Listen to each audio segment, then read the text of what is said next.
অনেক বড় একটা জায়গা নিয়ে জলাশয় করে রেখেছে। Hello guys, welcome to my YouTube channel living with GK ভাই। শুরু করছি আরও একটি নতুন ব্লগ। আর এই অবধি আমার লাইফের সব থেকে বেস্ট ব্লগ এটাই হতে চলেছে, কারণ আজকে যে জায়গাটায় যাচ্ছি এই জায়গাটা মহারাষ্ট্রের সব থেকে সুন্দর জায়গা। অবশ্য মহারাষ্ট্রে প্রচুর পরিমাণে সুন্দর সুন্দর জায়গা রয়েছে, কিন্তু এই জায়গাটা সব থেকে সুন্দর জায়গা। তো যখন একটা ভালো জায়গায় যাচ্ছি তো ব্লগটা ভালো হওয়ারই কথা। যাই হোক, তোমরা ব্লগটা লাস্ট অবধি দেখো আর তোমরাই ডিসাইড করো লাস্টে যে ব্লগটা ভালো ছিল কিনা। আজকে যাচ্ছি মহারাষ্ট্রের শেগাঁও গজানন মহারাজ মন্দির। এখানে গজানন মহারাজের মন্দির রয়েছে। তো যেমন আমাদের ওখানে বাবা লোকনাথ, ঠিক তেমনটাই এখানে গজানন মহারাজ। এখানে লোক অনেকটা মানে গজানন মহারাজকে। মন্দিরটা আমাদের ওখানে মায়াপুর যতটা এরিয়া নিয়ে রয়েছে তার থেকে হয়তো বা বেশি এরিয়া নিয়ে এই মন্দিরটা রয়েছে, অনেকটা বড় এরিয়া নিয়ে মন্দিরটা রয়েছে। আর মন্দিরের ক্লিনিং সিস্টেমটা দেখলে তোমরা অবাক হয়ে যাবে যে এত বড় একটা জায়গা এত পরিষ্কার করে রাখা কি করে সম্ভব। চলো তোমরা জায়গাটা দেখো, তাহলেই বুঝতে পারবে যে এরকম জায়গা খুব কমই দেখা যায়। তাহলে চলো বাড়ি থেকে বেরোনো যাক। মন্দিরটি বাড়ি থেকে প্রায় 170-72 কিলোমিটার। এখান থেকে আমরা বাইক নিয়ে যাচ্ছি 70 কিলোমিটার। ওখানে বাইকটা পার্ক করে ট্রেনে করে যাব আরও 100 কিলোমিটার মতন। আর সেখান থেকে অটোতে করে আবার 2 কিলোমিটার যেতে হবে। তো চলো বেশি কথা না বাড়ি বাড়ি থেকে বেরোনো যাক। বাইরে টারজান রেডি আছে।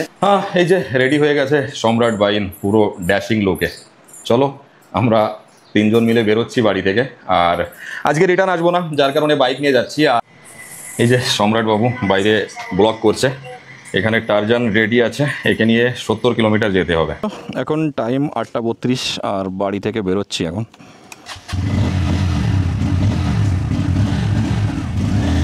আজ নেই, কাল আएंगे।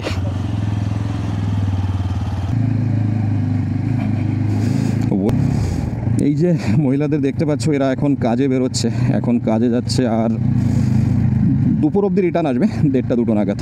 গ্রাম থেকে বেরিয়ে চলে এসেছি। এখন টাইম হচ্ছে 8:42। অবশ্য 10টা অবধি রেলওয়ে স্টেশনে পৌঁছাতে পারলেই হচ্ছে, বেশি একটা চাপ নেই, যার কারণে আরামসেই যাব, বেশি একটা গাড়ি স্পিডে চালাবো না।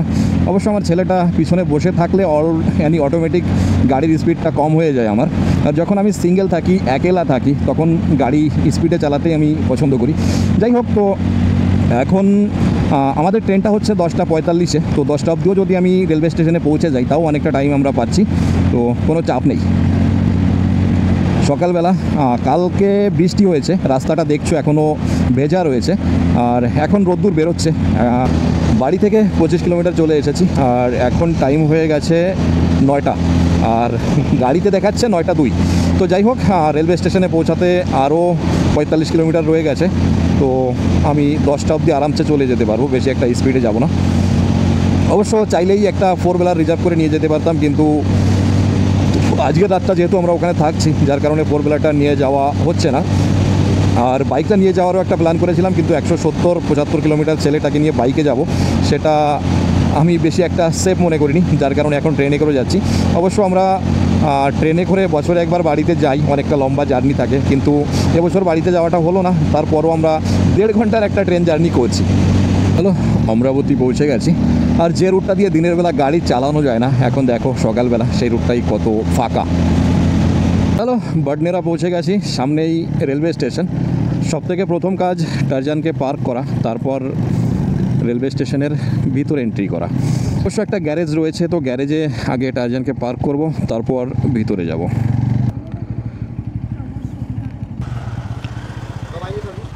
কাল सुबह लेंगे, कल सुबह लेंगे 11-11:30 बजे तक।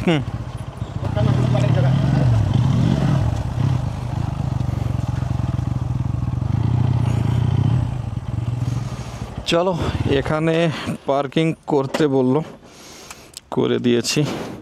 তো রেলওয়ে স্টেশনে পৌঁছে গেছি। আর এখন টাইম হয়ে গেছে 9:58। এখনও 47 মিনিট টাইম রয়ে গেছে। আর এই যে ঢাকা ঢোকা দেখতে পাচ্ছ, টারজানকে এখানে পার্কিং করে দিয়েছি। এখন আমরা প্ল্যাটফর্মের দিকে যাব। তো চলো এগোনো যাক। আর সামনে থেকে স্লিপটা নিতে হবে। বাডনেরা রেলওয়ে স্টেশন একদম অন্যরকম হয়ে গেছে। নতুন কেউ এলে চিনতেই পারবে না যে এটা বাডনেরা রেলওয়ে স্টেশন। অবশ্য দেখতে গেলে আমিও নতুন, 1-1.5 বছর হয়ে গেছে এই রেলওয়ে স্টেশনটায় আসি নেই, কারণ আগের বছর জানুয়ারিতে এখান দিয়ে বাড়িতে গেছিলাম আর এই আসছি ব্যাস। তো আমাদের ট্রেনটা রাইট টাইমেই আছে, আর 1 নম্বর প্ল্যাটফর্মে আসবে সেটা দেখতে পেয়ে গেছি এখানে বোর্ডে। তো এখন আমরা 1 নম্বর প্ল্যাটফর্মে ওয়েট করব।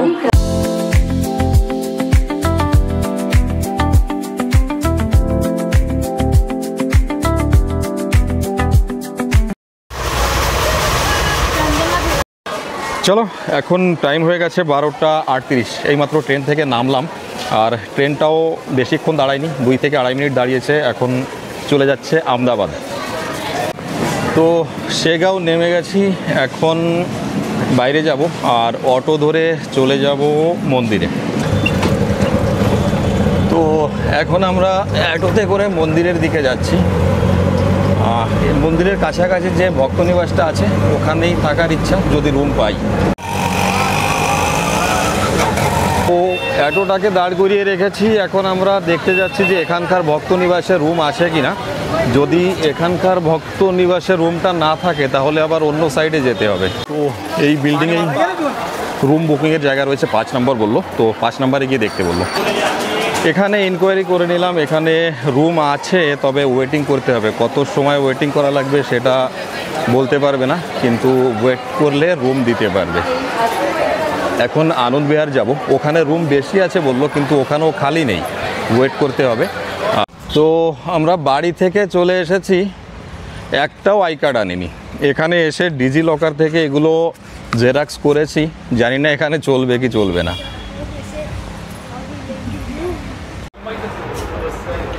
ওয়েটিং রুমে বসে আছি রুমের জন্য, কতক্ষণে রুম পাওয়া যাবে কোনো গ্যারান্টি নেই। রুম একটা করে খালি হবে আর একজন করে রুম পাবে। তো 2টোর সময় এসেছিলাম, এখন বাজে 3:46, মানে প্রায় 2 ঘন্টা পরে এই যে রুমের চাবি পেয়েছি। আর আমাদের যে আই কার্ডটা ছিল সেটাও আমাদেরকে রিটার্ন করে দেওয়া হয়েছে। তো আজকে আর ঘোরাফেরা হবে না, আজকে এখানে থেকে যেতে হবে, আর কালকের দিনও থেকে যাব। তো 5 নম্বরে অনেকগুলো ব্লক রয়েছে, 5A, 5B, 5C, 5D। তো আমরা এতে চলে গেছিলাম, আবার রিটার্ন এসেছি, আমাদের হচ্ছে 5C ব্লক। তো 5 নম্বর বিল্ডিং পেয়ে গেছি আমরা, এখন উপরে যেতে হবে। আমাদের রুম দিয়েছে 19 নম্বর রুম, সেটা উপরে রয়েছে। ব্যাগ আমার কাছে দিয়ে দিয়েছে, এতক্ষণ ব্যাগ ওই নিয়ে যাচ্ছিল, আর পেরে উঠছে না। এবার আমরা 3 তলাতে উঠে গেছি, যার কারণে ব্যাগটা এবার আমার কাছে দিয়ে দিয়েছে। ঠিক সে জলদি সে। एक लॉक नहीं खुल रहा है तुमसे।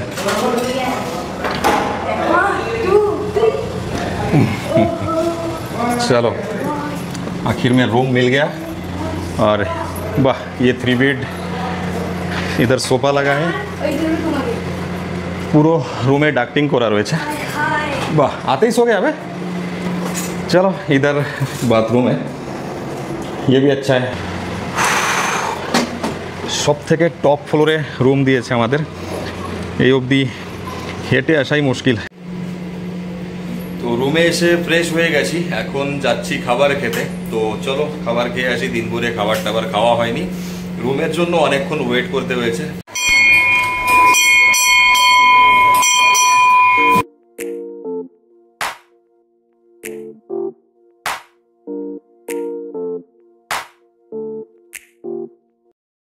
তো এখন টাইম হচ্ছে 7:30, আর আমরা ঘরে বসে বসে বোর হচ্ছিলাম। তো আমরা 2 বাপ বেটা বেরোচ্ছি, একটু ঘুরে ফিরে আসবো, আর 9টা 9:30 নাগাদ আবার খেতে যাব। এখানে প্রতিটা ফ্লোরে একটা করে আরও ওয়াটারের নল রয়েছে। এই সামনে যে জায়গাটা দেখতে পাচ্ছ, এখানে কার পার্কিং আর বাইক পার্কিং দুটোই এক জায়গাতে, আর ওই পাশে একটা রয়েছে, ওখানে শুধুমাত্র কার পার্কিং হয়। তো রাস্তা এখন শুনশান, আর আমরা দুজন ঘুরে বেড়াচ্ছি রাস্তা দিয়ে।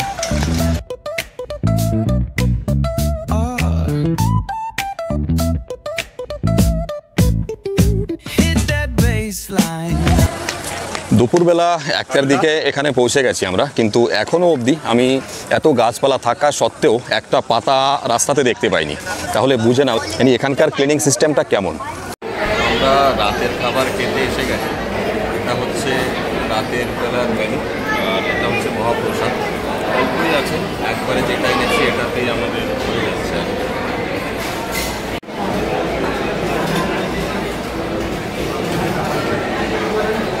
এটা কাওলা শরবত। শুভ সকাল বন্ধুরা, ঘুম থেকে উঠে গেছি, এখন বেজে গেছে প্রায় 8টা।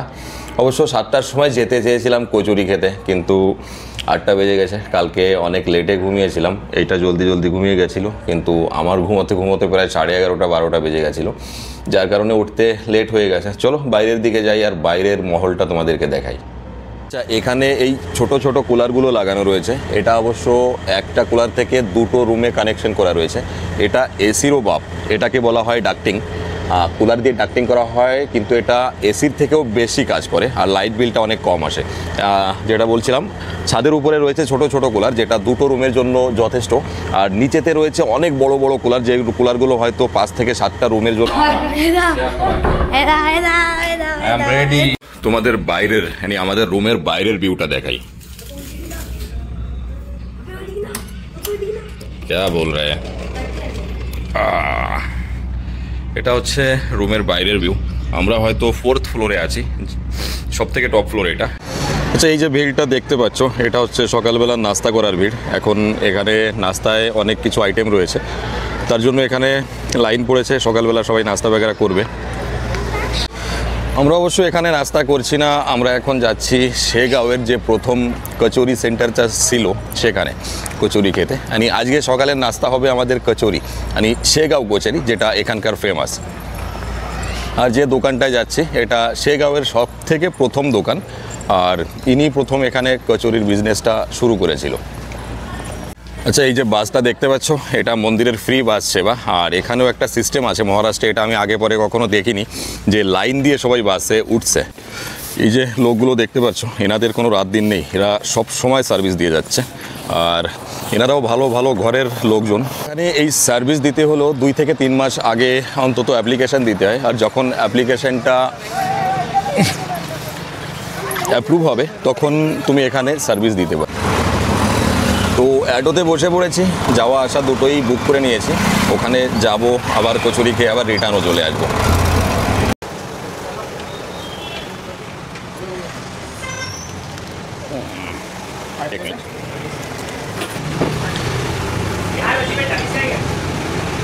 আচ্ছা,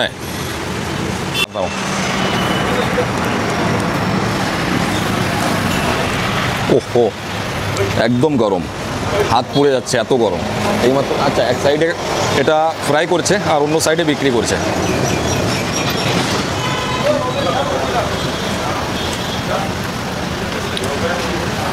আসলেই একদম অন্যরকম।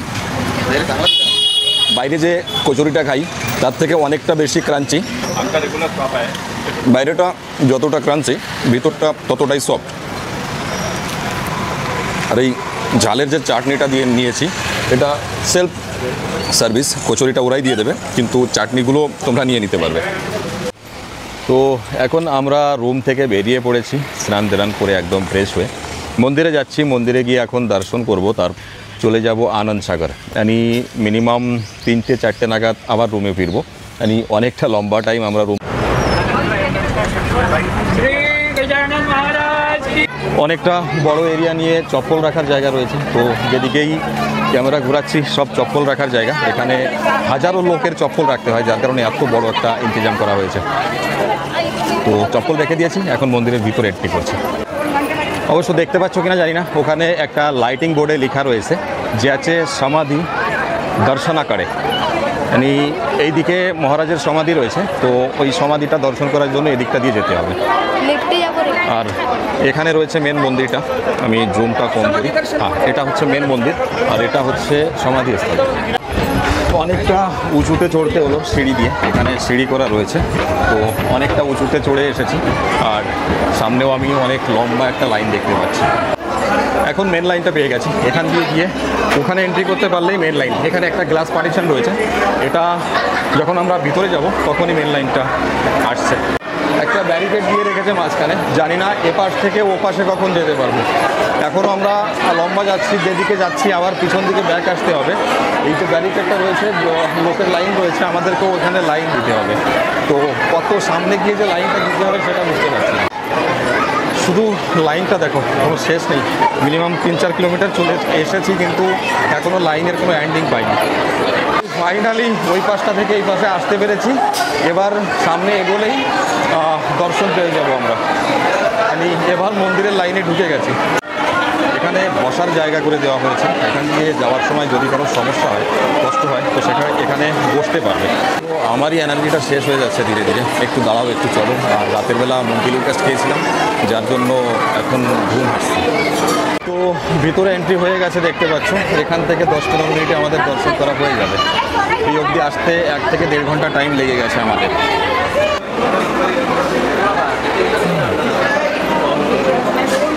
তো ফাইনালি গাইজ আমরা পৌঁছে গেছি। যেটা দেখতে পাচ্ছ, এটার জন্য কাল থেকে ঘুরে বেড়াচ্ছি।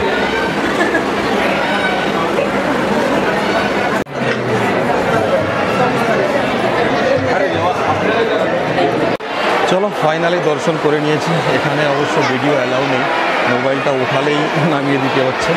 তো ভালোভাবে হয়ে গেছে আমাদের দর্শন করা। এখন এখন মন্দিরের চারপাশে একটা রাউন্ড লাগাচ্ছি, আর তারপরে বেরিয়ে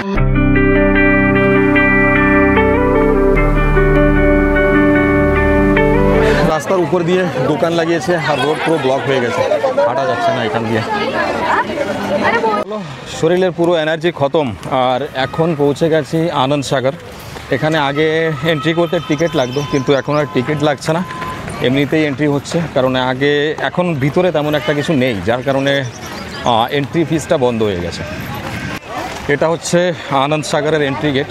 এখন আমরা যে আন্ডারগ্রাউন্ডটা দিয়ে যাচ্ছি, এটা হাইওয়ে রোডের নিচে দিয়ে করা।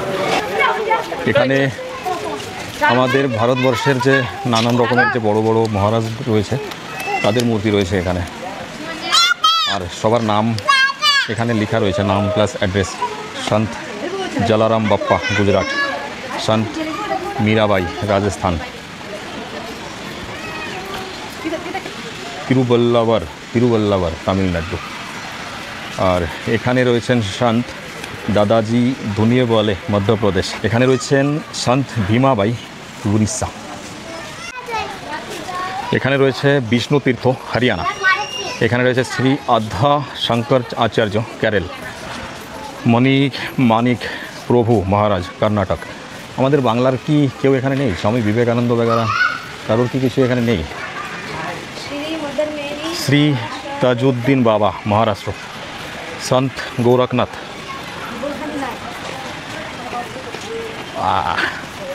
রঘুবন্দেশ্বর, কর্ণাটক। রামন মহেশ্বর, তামিলনাড়ু। ভগবান গৌতম বুদ্ধ, বিহার। আমি সন্ত কবির, উত্তরপ্রদেশ। সন্ত তুলসীদাস, উত্তরপ্রদেশ। সন্ত স্বামী রামতীর্থ, পাঞ্জাব। তো আমাদের বাংলার কেউ এখানে নেই। আর এখানে রয়েছে স্বয়ং গজানন মহারাজ। এখানে ওয়াটারফল রয়েছে। এখানে সবসময় এই ওয়াটারফলটা সামনে মন্দির দেখা যাচ্ছে। আমার মনে হয় এটা গণপতি মন্দির। তো এটাই হচ্ছে গণপতি মন্দির। আমি দূর থেকে আইডিয়া করেছিলাম।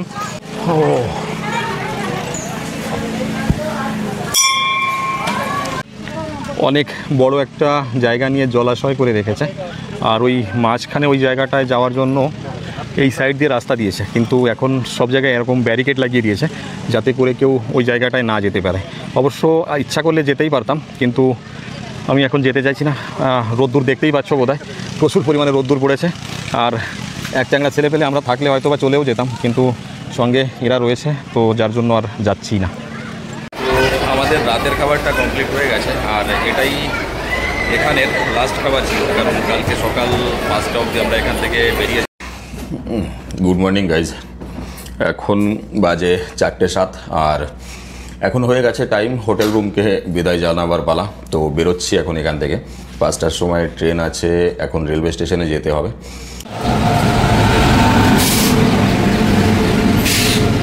চলো, বডনেরা রেলওয়ে স্টেশন নেমে গেছি। এই যে এটা আমাদের ট্রেন দাঁড়িয়ে রয়েছে। তো বন্ধুরা গতকাল 9টা অবধি আমরা বাড়িতে পৌঁছে গেছিলাম, কিন্তু যখন থেকে বাড়িতে পৌঁছেছি তখন থেকে শুধু ঘুমোচ্ছি আর ঘুমোচ্ছি। কারণ ওখান থেকে আমরা 3:30 নাগাদ বেরিয়ে গেছিলাম, তো ঘুমটা ঠিকঠাক হয়নি। আর আমি 2 দিন ধরে মন্টিলুকাস্ট ট্যাবলেট খাচ্ছি অ্যালার্জির জন্য, যার কারণে আরও বেশি করে ঘুম পাচ্ছে, আমার চোখ মুখ ফুলে গেছে ঘুমাতে ঘুমাতে। তো যাই হোক, আজকে তোমরা যে জায়গাটা দেখলে এটা মহারাষ্ট্রের সব থেকে ভালো মন্দিরের ভিতরে একটা মন্দির ছিল। তো আশা করি সবার জায়গাটা ভালোই লেগেছে। তো ভালো লাগলে লাইক কমেন্ট শেয়ার অবশ্যই করে দিও। আর এই ব্লগটা এখানেই এন্ড করছি। সবাইকে টাটা।